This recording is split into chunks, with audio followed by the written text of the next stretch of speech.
What could make a senior Republican senator quietly mouth the words, "thank you," to Democratic Congresswoman Jasmine Crockett in the middle of one of the most divisive hearings of the year? The grand Senate Judiciary Committee chamber grew completely still as Senator Brian Schatz of Hawaii rose to speak. What had started as a fiery joint House-Senate hearing on judicial reform was about to shift into an unforgettable bipartisan moment, one that would break through party barriers and reveal the quiet, unseen work of true public service. "Before I begin my questions," Senator Schatz said with emotion in his usually calm voice, "I need to acknowledge something very few in this room and almost no one watching at home knows about." Lawmakers leaned forward, Sat beside her House colleagues, her expression steady and unreadable. "Congresswoman Crockett," Schatz continued, "your tireless work over the past 3 months to bring justice to the forgotten families affected by the Marshall Islands case stands as one of the finest examples of public service in this chamber's history." What the senator revealed next stunned the room. His words led to an unexpected wave of bipartisan applause, breaking decades of strict Senate protocol, and unveiled a story of compassion and determination that would soon inspire the nation. Before we reveal what Congresswoman Crockett accomplished that moved lawmakers on both sides, make sure to subscribe and turn on the notification bell. We share stories of real leadership, quiet dedication, and moments that renew faith in American democracy. That day's joint judiciary hearing had originally been called to discuss what many viewed as an impossible issue, reforming the federal judiciary. After a string of controversial Supreme Court rulings, with both the Senate and House Judiciary Committees gathered in the Grand Senate chamber, tension was high and partisan conflict seemed inevitable. Senator Brian Schatz brought his own thoughtful perspective. A Hawaii Democrat first appointed to the Senate in 2012 after the passing of Senator Daniel Inouye, Schatz earned a reputation for being progressive yet pragmatic, someone who could occasionally find shared ground with Republicans. His interest in judicial reform grew partly from Hawaii's complex legal history, where Native Hawaiian rights and past injustices often intersected with federal courts. Before entering national politics, Schatz worked in the nonprofit world and the Hawaii state legislature, focusing on environmental protection and indigenous rights. Though not a lawyer, he became known on the Judiciary Committee for his detailed preparation and focus on how laws affect real people instead of abstract theories. How do you feel about lawmakers who choose cooperation over conflict? When it comes to justice, do you believe true bipartisanship is still possible in Congress today? Tell us what you think in the comments. Your voice matters in these discussions about unity and progress. Congresswoman Jasmine Crockett followed a different journey to Washington. Elected in 2022 to represent Texas's 30th district, she built her career as a strong civil rights attorney with years of courtroom experience. Her deep legal background gave her credibility on judicial matters, though as a first-term member of Congress, she was still proving herself on the national stage.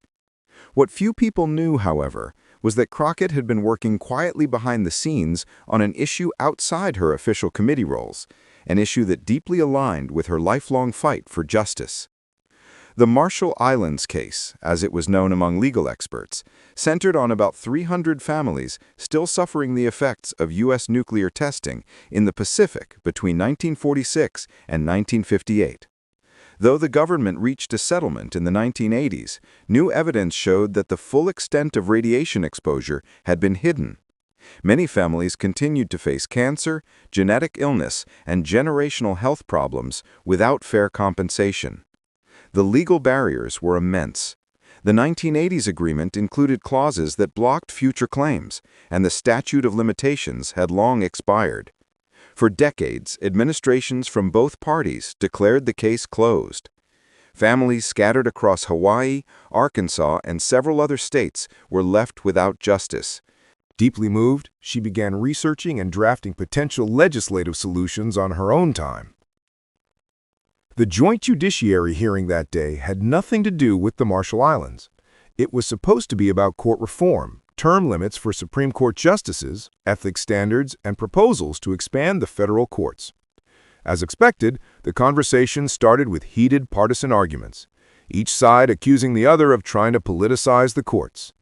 But what happened next would silence the room and remind everyone why public service truly matters.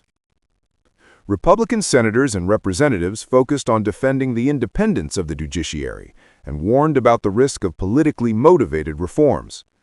Democratic members, on the other hand, pointed to recent ethics scandals and pushed for structural changes they said were necessary to restore trust in the courts. C-SPAN cameras showed the growing tension as both sides fell back into their familiar partisan roles. Viewers following the hearing live expected the same predictable political sparring that often defines high-profile congressional hearings. When Senator Brian Schatz's turn came, most assumed he would speak about his usual topic, judicial term limits, which he had long supported. But instead, he surprised everyone. His first words would shift the tone of the entire hearing and uncover a powerful story of compassion and persistence that cut through the usual political noise. "Before I begin my questioning," Schatz said, his tone calm but filled with emotion, "I want to recognize something that few people in this room and almost no one watching at home know about." Lawmakers shifted in their seats, curious. The C-SPAN cameras turned to the dais where Congresswoman Jasmine Crockett sat beside her House colleagues, her face calm and unreadable. "Congresswoman Crockett," Schatz continued, "your tireless work over the past 3 months to seek justice for the forgotten families of the Marshall Islands reflects the highest standard of public service that this chamber has ever seen." The room fell silent. Many committee members looked puzzled. Most had no idea about Crockett's involvement or even the details of the case itself. For those unaware, Schatz explained, the Marshall Islands nuclear testing legacy remains one of America's darkest, unresolved injustices. From 1946 to 1958, the United States carried out 67 nuclear tests in the Marshall Islands, equal to the explosive power of 1.5 Hiroshima bombs every single day for 12 years. Although a settlement was reached decades ago, Schatz continued, newly declassified documents show our government deliberately hid the true extent of radiation exposure from the courts and the families who suffered. The legal roadblocks looked impossible until Congresswoman Crockett stepped in. Senator Chuck Grassley, the senior Republican on the committee, leaned forward with interest. Other Republicans exchanged glances, clearly hearing this story for the first time. 3 months ago, Schatz said, Congresswoman Crockett learned about this injustice after meeting community advocates by chance. Even though none of the affected families lived in her district, she recognized a moral duty that went beyond politics. He then revealed what Crockett had accomplished behind the scenes. Working nights and weekends, she created an entirely new legal framework to overcome the expired statute of limitations. She reviewed hundreds of declassified government documents herself and drafted a bipartisan legislative proposal that balanced the Justice Department's concerns with the needs of the families. The chamber stayed silent as Schatz detailed her effort. "What makes her work so extraordinary," he said, "is that she never sought attention. There were no press releases, no social media announcements, just quiet, steady dedication. She built bridges instead of headlines." Looking directly at Crockett, Schatz continued, "Congresswoman, I know you didn't want this recognition. You told me many times that it's not about you, it's about justice for the families who have waited generations. But the American people deserve to know that while cameras focus on our arguments, leaders like you are doing the hard, unseen work of public service." Then Schatz held up a document. "This amendment," he explained, "which will be added to next week's appropriations bill, will finally provide medical care and compensation to the 300 families affected by nuclear testing. It already has the support of 18 Republican and 22 Democratic senators, along with broad backing in the House. This progress, ending decades of inaction, wouldn't exist without your expertise, integrity, and quiet determination. What followed broke every rule of congressional decorum. Senator Chuck Grassley, the 89-year-old Republican who has served since 1975, slowly stood and began clapping. Within seconds, senators and representatives from both parties joined in a rare standing ovation that filled the marble chamber. C-SPAN cameras caught the historic scene as political divides temporarily disappeared in honor of genuine service to justice. Some Republicans, even known for their partisan stances, shed tears as they joined in the applause for Crockett. Senators could even be seen mouthing, "Thank you," toward Crockett, while her Democratic colleagues looked both astonished and deeply moved when the applause faded. Congresswoman Jasmine Crockett rose to speak. Her voice was steady but filled with emotion. "Thank you, Senator Schatz," she said softly, "but this moment belongs to the families who never stopped fighting for justice, and to the staff from both parties who worked side by side to make this happen." Her humility only deepened the respect felt throughout the room. "This isn't about politics," Congresswoman Jasmine Crockett said firmly. "It's about our country keeping its promises." She reminded the room that the families affected by the Marshall Islands testing had never asked for special treatment, only for honesty, recognition, and fair medical care for ongoing illnesses. "I'm thankful," she continued, "that lawmakers from both parties understand that some injustices rise above political divides." Next to speak was Senator John Kennedy, a conservative Republican from Louisiana. "Congresswoman Crockett," he said, "I want to thank you personally. My state is home to a community of Marshall Islanders who have suffered from radiation-related health issues for generations. They had lost faith in ever seeing justice. What you've done represents what Congress should stand for, but too often doesn't."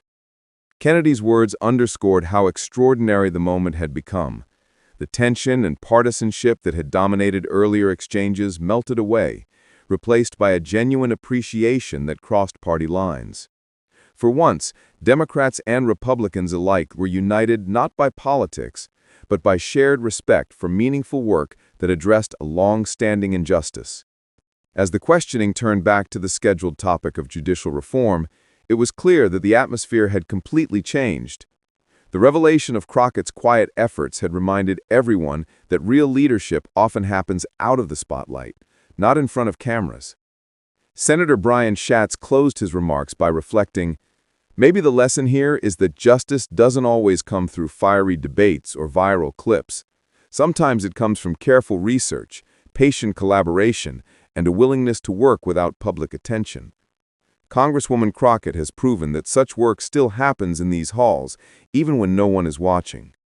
The impact of Schatz's words and the spontaneous standing ovation for Crockett rippled far beyond the committee room.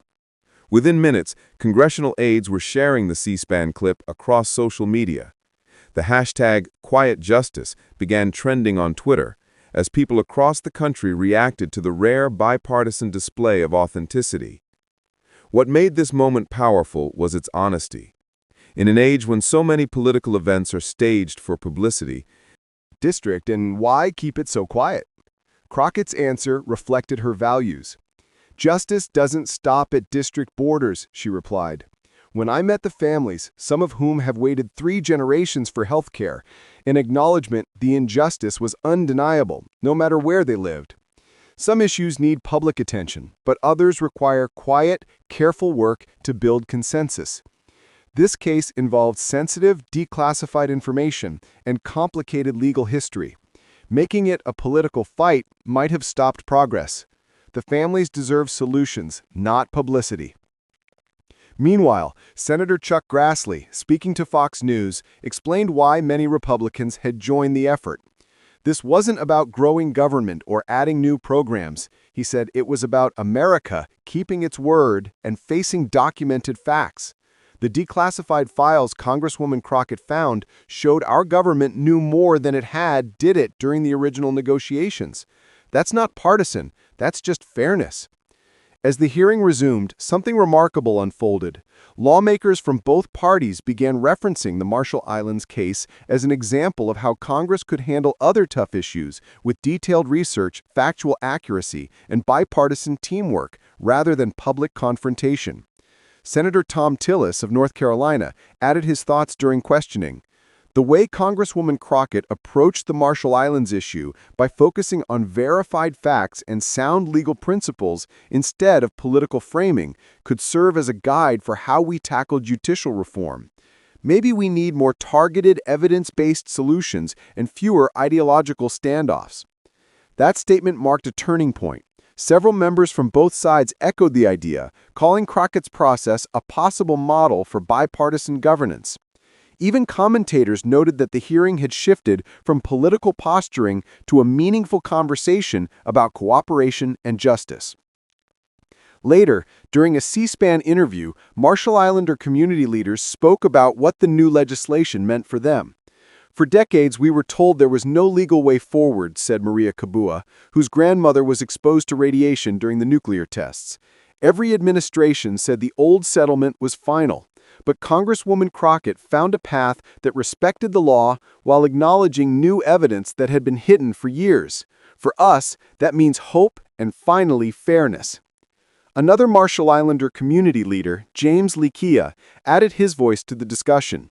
"For our families," he said, "the most meaningful part wasn't just the health care and compensation. It was finally hearing the full truth acknowledged."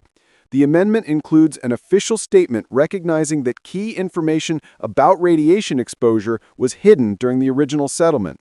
That public acknowledgement of truth means everything to communities that have felt unseen for generations. As these interviews played on C-SPAN and social media, public conversation around the hearing changed dramatically. Instead of debating judicial reform, millions of viewers began discussing the Marshall Islands case itself. Many Americans were learning for the first time about this forgotten chapter. The New York Times spoke with legal scholars about the innovative legal framework Congresswoman Jasmine Crockett had created to overcome statute of limitations barriers in cases where evidence was deliberately hidden. The media's coverage painted a clear picture. This wasn't a story of politics or performance. It was about methodical, fact-based legal work and moral persistence. As one scholar told NPR, what Congresswoman Crockett achieved wasn't through grandstanding. It came from meticulous research that identified a path both the Justice Department and affected families could accept. It's an example of how legal precision can succeed where political posturing fails. When the hearing adjourned for the day, Senate Judiciary Chairman Dick Durbin offered a rare reflection. "Tomorrow we'll return to the topic of judicial reform," he said, "but I think today reminded us of something vital. Congress works best when it focuses on facts, law, and human impact, not on political theater." His words acknowledged just how much the unexpected recognition of Crockett's work had shifted the tone and spirit of the entire proceeding. What began as a typical partisan hearing had become a genuine reminder of what public service looks like when driven by substance instead of spectacle. The effects of that extraordinary moment didn't end with the gavel. Over the following weeks, coverage of Crockett's work and the bipartisan applause she received continued to grow. Commentators cited the Marshall Islands case as an example